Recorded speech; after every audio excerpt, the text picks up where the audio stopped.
Ok, então, irmãos, o nosso tema de hoje é um tema de interesse praticamente geral, né? Porque as pessoas, mesmo que sejam de famílias não convencionais, digamos assim, mas basicamente quase todos têm uma família, se não tem agora, já tiveram um dia, não é? E é por isso que é tão importante a gente falar a respeito da família. Quando a gente fala da família, nós pensamos normalmente em marido, mulher, pensamos também em filhos.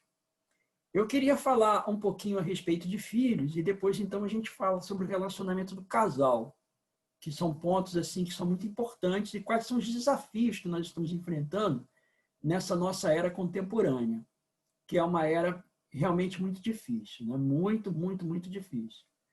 Eu queria começar fazendo aqui uma leitura, e eu vou começar pelos filhos, e depois então a gente vai passar para o relacionamento dos casais. No livro Fundamentos da Educação Cristã, na página 368, está escrito assim: os pais devem sentir que têm uma obra solene a fazer e apoderar-se dela com fervor. Compete disciplinar e moldar o caráter de seus filhos. Não devem contentar-se com uma obra superficial. Esses dias, eu estava fazendo uma abordagem a respeito dessa questão e eu gosto muito dessa ilustração que eu faço, né? Eu acho ela bem pertinente. Normalmente, quando você vai fazer um bolo gostoso, você comeu um bolo na casa de alguém, o bolo estava muito bom, o que você faz? Você pede a receita, né? E aí você vai fazer o bolo conforme aquela receita. Às vezes você tem uma dúvida, você liga para a pessoa, passa um WhatsApp, escuta, mas estou com dúvida aqui, para que o bolo saia muito bem feito. Não é verdade? Quando a gente vai construir um cômodo ou uma casa então muito mais complexo, né? Aí você usa a mão de obra de um engenheiro, de um mestre de obras, não é? Enfim, todas as coisas sob medida, todas as coisas feitas de maneira muito pensada, muito bem calculada, para você poder construir uma casa que realmente permaneça, uma casa que tenha estabilidade. E assim com qualquer coisa que a gente vai fazer, a gente precisa de ter um manual, a gente precisa de ter uma diretriz, a gente precisa de ter um método para a gente poder alcançar sucesso naquilo que a gente quer realizar. Uma coisa, irmãos e amigos, que me surpreende muito, algo assim que me deixa realmente estupefato, é que as pessoas entram no casamento e geram filhos sem ler um livro a respeito do assunto, sem fazer um curso, não se preparam. É uma coisa assim muito surpreendente. As pessoas acham que podem viver uma vida a dois, viver uma vida em família, sem ter absolutamente preparo nenhum para isso. As pessoas normalmente pensam, isso é muito natural e a gente pode se virar, né? A gente pode conseguir fazer porque é natural, e as coisas não são bem assim, não é? Não são assim. As pessoas não se preparam, porque elas não se preparam, depois vem as crises no casamento, as crises com os filhos e tudo mais, uma série de problemas que acontecem por causa disso. Uma coisa que é muito importante a gente levar em consideração é que nós estamos, de fato, vivendo nos últimos dias. O tempo em que nós estamos vivendo hoje não é como há 50, 60 ou 100 anos no passado. Nós realmente vivemos numa época de exceção, numa época difícil. E nós, principalmente nós que somos cristãos e particularmente adventistas do sétimo dia, nós sabemos que existe uma luta entre o bem e o mal, e que as forças do mal se intensificaram nesses últimos dias. E eu queria chamar a atenção de vocês para um texto. Ele é um texto que foi escrito por Paulo, portanto é um texto muito antigo, mas que se reporta, digamos assim, à nossa época, aos dias em que nós estamos vivendo. Tá? Isso é importantíssimo a gente levar em consideração. Então, vamos lá. A segunda carta de Paulo a Timóteo, no capítulo 3, e a gente poderia ler o texto todo, que ele é bem interessante, vocês podem ler depois, mas eu quero explorar apenas o verso 1. O texto diz assim: Sabe, porém, isto. Nos últimos dias, portanto, ele está se referindo aos nossos dias, nos últimos dias sobrevirão tempos difíceis. Aí ele vai dizer aqui, eu vou até ler mais um pouquinho para a gente ter uma ideia. Pois os homens serão egoístas, avarentos, jactanciosos, arrogantes, blasfemadores, desobedientes aos pais, ingratos, irreverentes, desafeiçoados, implacáveis, caluniadores, sem domínio de si, cruéis, inimigos do bem, etc. Vai por aí. Né? Eu quero chamar a atenção para essa expressão. Sabe, porém, isto, nos últimos dias sobrevirão tempos difíceis. Essa palavra para difíceis no grego é kalepoi. E o singular é kalepos. Eu tenho aqui um dicionário grego. Essa expressão kalepoi, que vem de kalepos, ela só aparece 2 vezes nas Sagradas Escrituras.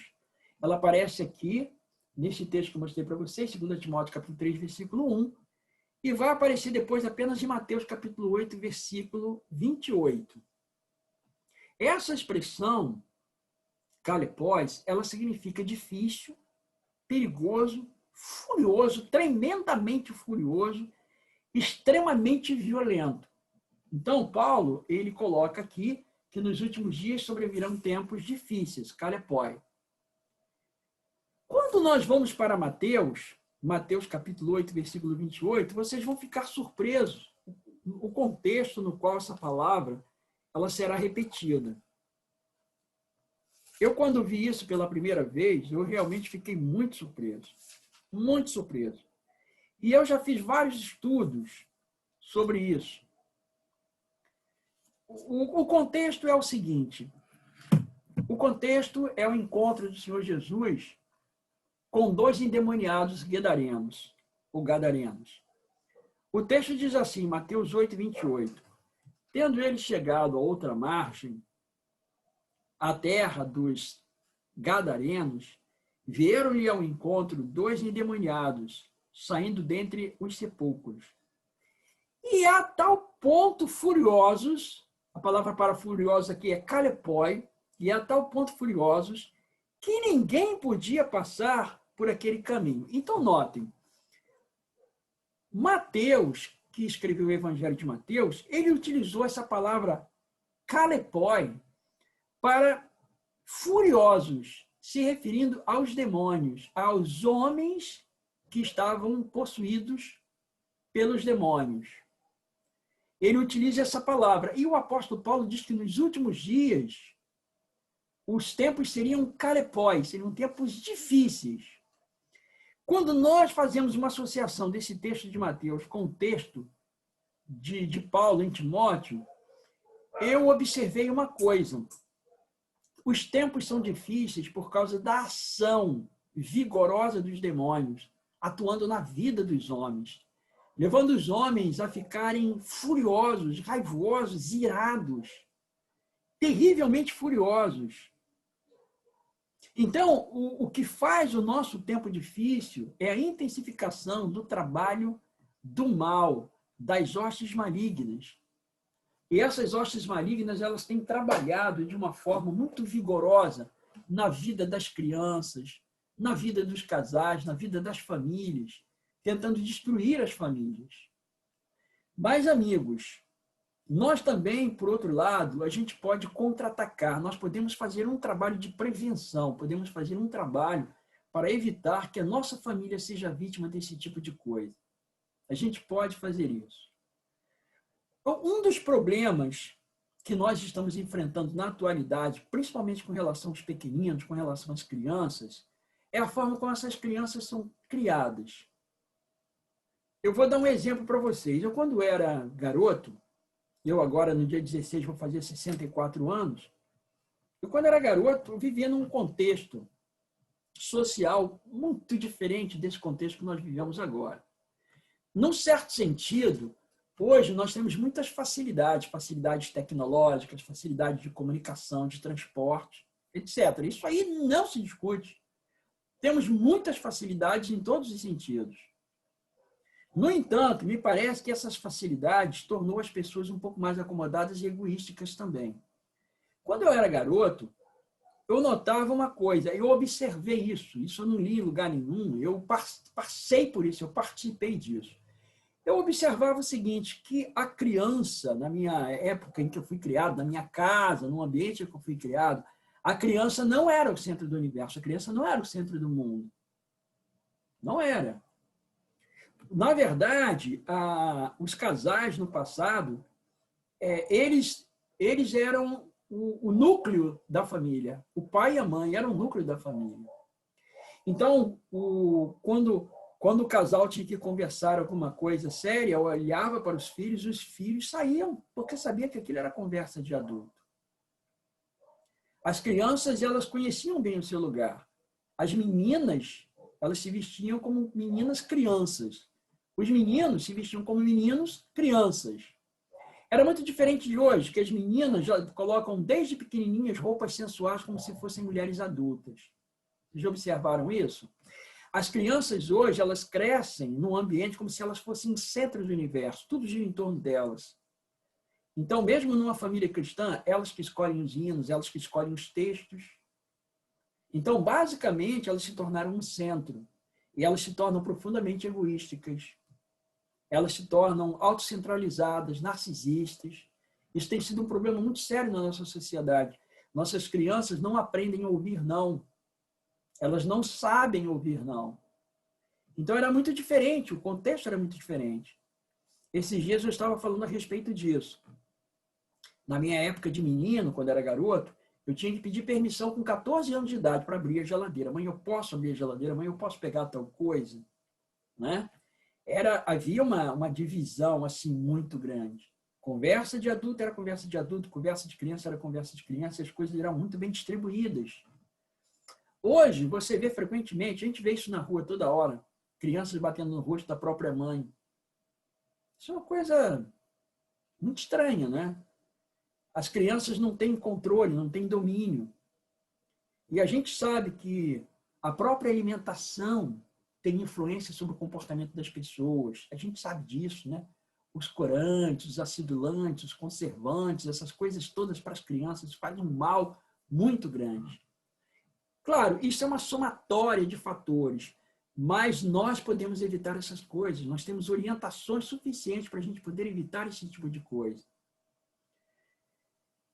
Eu fiz um estudo nessa minha segunda tese doutoral, que eu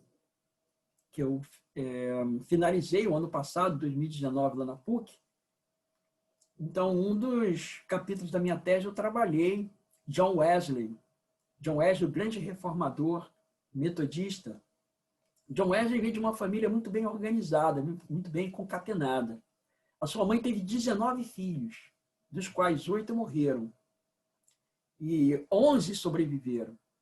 Susana Wesley cuidava dos seus filhos de uma maneira magistral.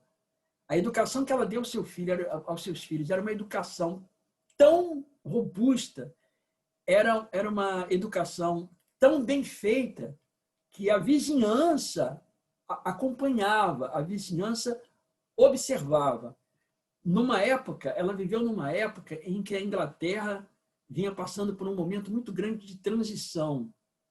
As crianças, basicamente, no início do século XVIII, as crianças eram desleixadas, eram largadas, a educação era extremamente deficiente.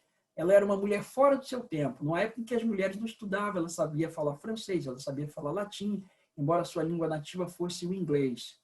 Era uma mulher muito culta, uma mulher que estudava, que sabia ler muito bem as Sagradas Escrituras.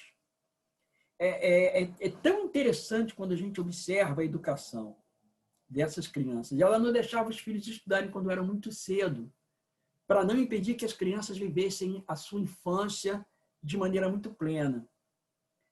Mas, quando chegava o dia do aniversário, quando a criança fazia... Eu não me lembro muito bem agora qual era a idade, não sei, eu acho que era 7 anos.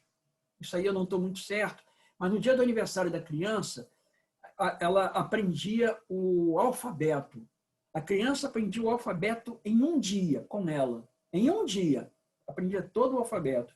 No outro dia, a criança começava agora a aprender textos. E começava por Gênesis capítulo 1. Em pouco tempo, a criança estava alfabetizada, era alfabetizada dentro da Bíblia.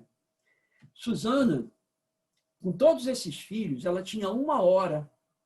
Cada semana ela tinha 1 hora com um filho para conversar sobre pecado, perdão, problemas existenciais, autodomínio e tudo mais. 1 hora. Ela tinha 1 hora num dia determinado para cada filho, era um horário fixo para cada filho. Ela colocava todos os filhos para dormir às 7 horas da noite, todos de banho tomado e todos alimentados. As crianças aprendiam a não fazer pirraça. Elas aprendiam a só chorar e reclamar se tivesse uma necessidade real. Do contrário, essas crianças não eram atendidas. Não foi à toa que os grandes historiadores dizem, não é à toa, né, que os grandes historiadores eles afirmam que John Wesley ele chegou a ser o que ele foi por causa da sua mãe, por causa da educação da sua mãe. Ela tinha um formato de trabalho com os filhos muito interessante, fazia o culto de manhã com eles, orava com eles, fazia o culto à noite. As vizinhas iam à noite para participar daquele culto, e aquele culto se tornou um pequeno, grande grupo, porque as vizinhas iam lá para poder ver a maneira como ela lidava, a maneira como ela tratava os seus filhos. E até hoje se escrevem livros a respeito da educação de Susana Wesley. É uma coisa muito interessante, né? Algo assim para ser bastante copiado, né? Bem copiado deveria ser. Aqui no livro Conselho para a Igreja, na página 145, a irmã White diz assim: a necessidade de autocontrole na hora de disciplinar, na educação da criança.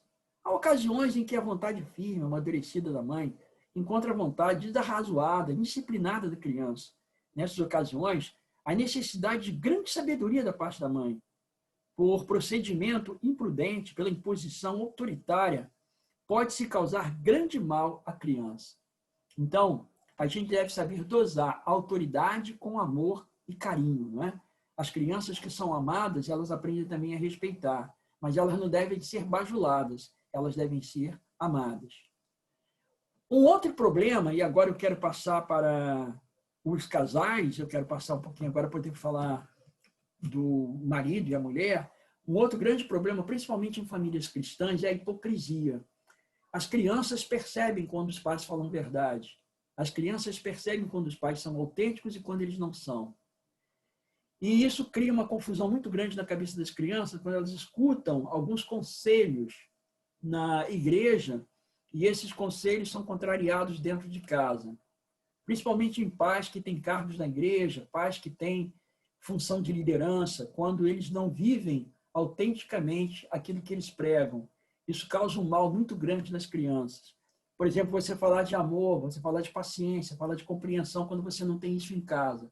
Um filho sabe o que o pai prega a respeito de paciência, ele prega a respeito de amabilidade, mas aquele filho sabe que o pai não trata a esposa, ou seja, a sua mãe, da maneira como ele propõe ali no púlpito, né? Isso é um problema muito sério.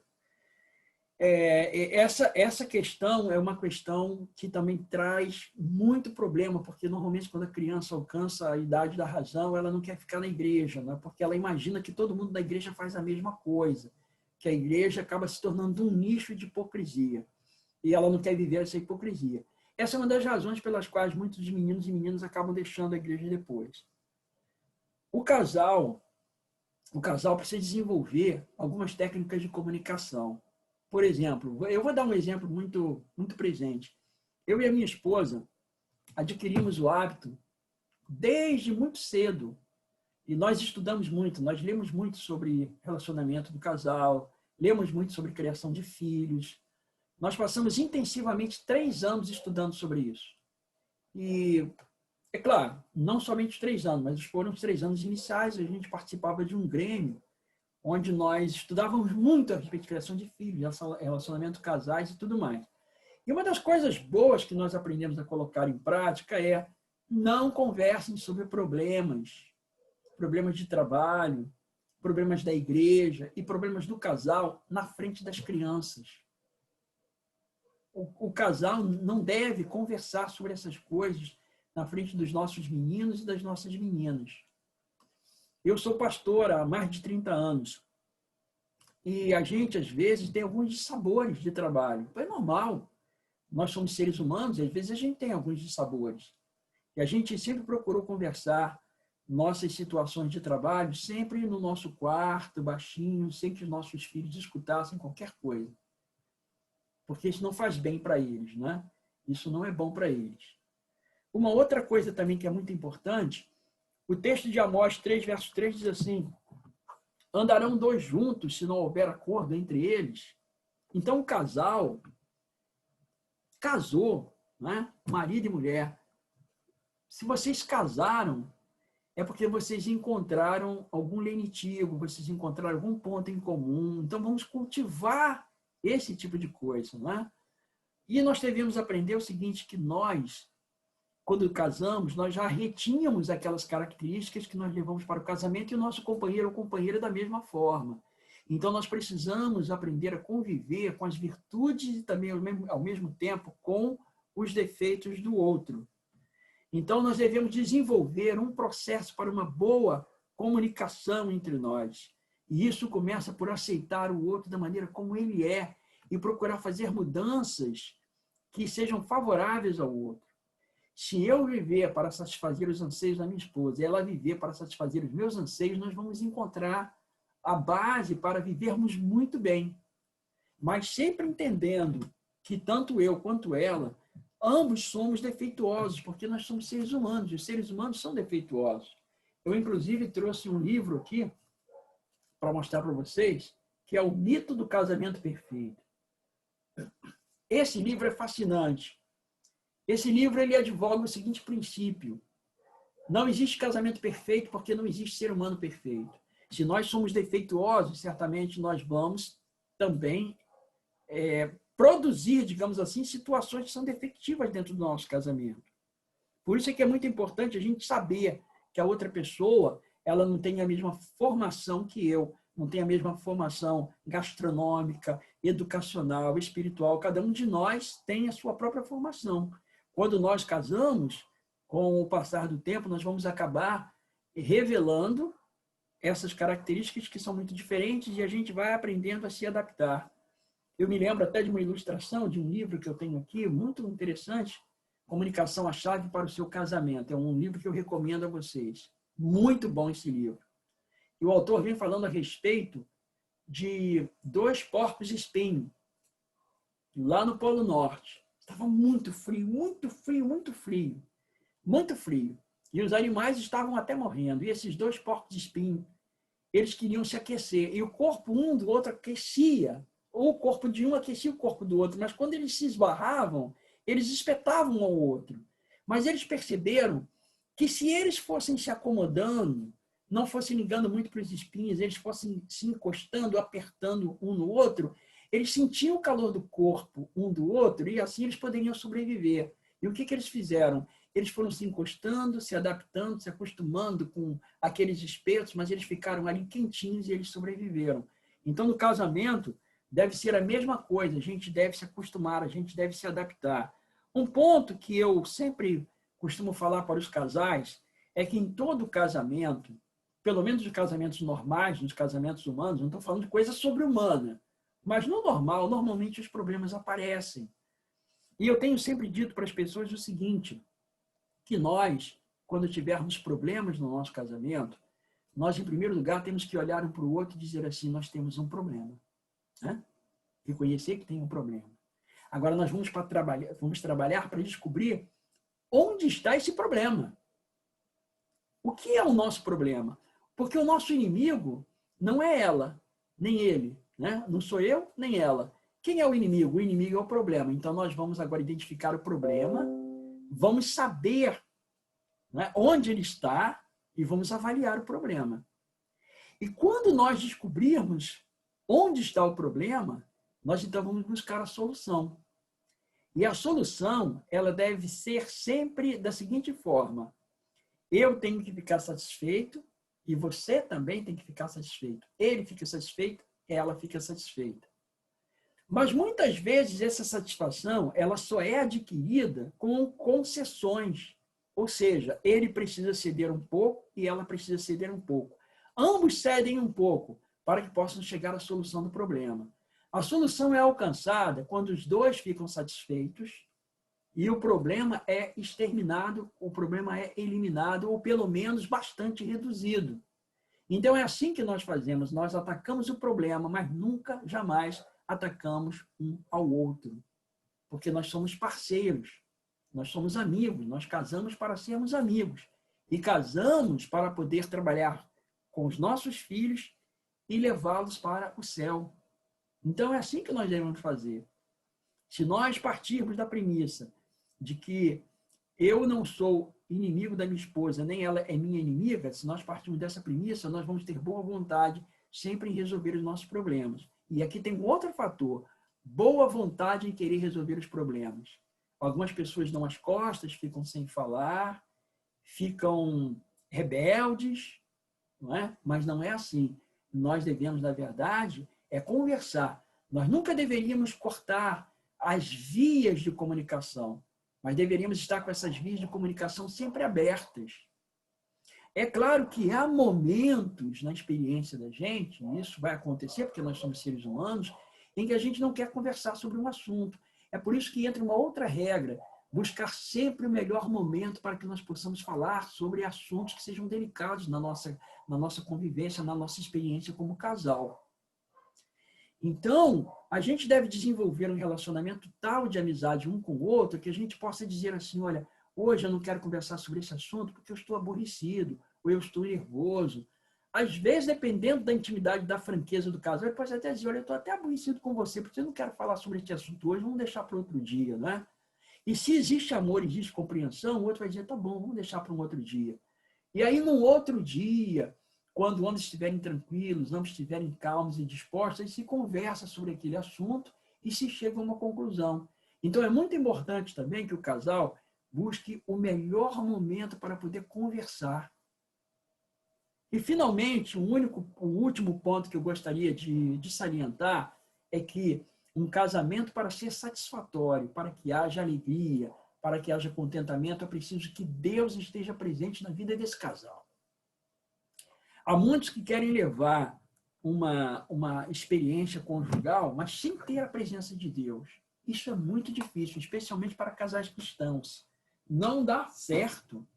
Se a gente está nessa luta, nesse conflito entre o bem e o mal, nós temos que saber que nós temos forças lutando contra nós. Então, é muito importante que o casal ore junto, que o casal faça o culto, celebre a salvação, ore junto, que o casal converse, que cada um tenha interesse no negócio do outro. A minha esposa é fisioterapeuta, atualmente ela trabalha como consultora de saúde da família.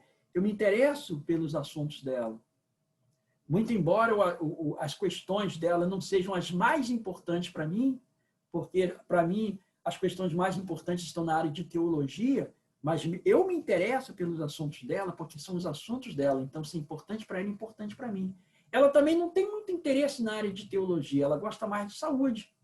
Mas ela também se interessa pelas minhas questões de teologia, porque são assuntos que me concernem. Então, aquilo que concerne para mim é importante para ela. Fazendo assim, eu me interessando pelas coisas delas e ela se interessando pelas minhas coisas, o que acontece? Há uma compatibilidade, o casal precisa interagir dessa forma. Um se preocupar com os gostos e, ao mesmo tempo, com as mazelas e as preocupações um do outro. E é assim que o casal vai se harmonizando. Quando existe essa compatibilidade, quando existe essa amizade, quando existe esse partilhar de ideias, de sentimentos. E quando os filhos observam isso, eles acabam interagindo e eles querem ter uma família que repita aquela mesma satisfação que eles tinham em casa como filhos. Eu tenho 4 filhos, eu tenho uma filha do coração e tenho 3 filhos biológicos. Todos estão na igreja, graças a Deus. Os 3 que são casados com adventista e o único que é solteiro. Recentemente namorou uma moça, né? Agora ele não está namorando e essa moça era adventista. Mas os 2 estão sem namorados, estão assim, dando um tempo, né? Mas, assim, sempre com uma pessoa da igreja, uma pessoa da mesma fé, uma pessoa que teme a Deus, sabe? E eles aprenderam isso aonde? Eles aprenderam isso em casa. Então, eles conservam a fé que eles aprenderam em casa. Então, se a gente realmente quer ver os nossos filhos dos céus, se a gente quer levar a nossa família para o céu, a gente precisa ter um bom relacionamento com Deus e um bom relacionamento uns com os outros. E eu clamo a Deus para que esta seja a realidade na vida de cada um de nós, que nós possamos ser vitoriosos contra o mal, nos agregando ao exército maravilhoso e ensanguentado de Emanuel, não é? O exército cuja bandeira está ensanguentada do príncipe Emanuel, que ele é vitorioso, ele que derramou o seu sangue na cruz do Calvário pela nossa redenção, ele venceu o mal ali na cruz, e se nós nos apegarmos a ele, nós também seremos vencedores. Então eu faço um apelo para que nós tenhamos Deus, tenhamos o Senhor Jesus Cristo como centro da nossa vida, como centro da nossa família. Então, que Deus abençoe a cada um. Eu gostaria de conclamar a cada um agora para que nós, então, fechássemos nossos olhos e fizéssemos uma oração em agradecimento ao Senhor. Pai elevado, seja bendito, seja honrado o teu nome santo e poderoso, Senhor. Eu quero te agradecer, meu Deus, pelo privilégio de fazer parte da família adventista. Uma família cristã robustecida pela fé e pelo conhecimento da tua palavra. Peço a ti, meu Deus, que tu abençoes a cada família que está participando conosco desta live e todas as outras que ainda terão acesso a este material. Que nós, ó Deus, aprendamos a viver uma vida ao teu lado, viver uma vida contigo, para que possamos ter paz na nossa família, que nossos filhos sejam viçosos, que o nosso cônjuge, que o nosso companheiro ou companheira, que nós possamos nos doar um para o outro, para que possamos ter a real felicidade que só é encontrada em ti. Nós, pois, te rogamos tudo isto no sagrado nome de nosso Senhor e Salvador Jesus Cristo. Amém, Senhor. Louvado seja, Pai, o teu nome.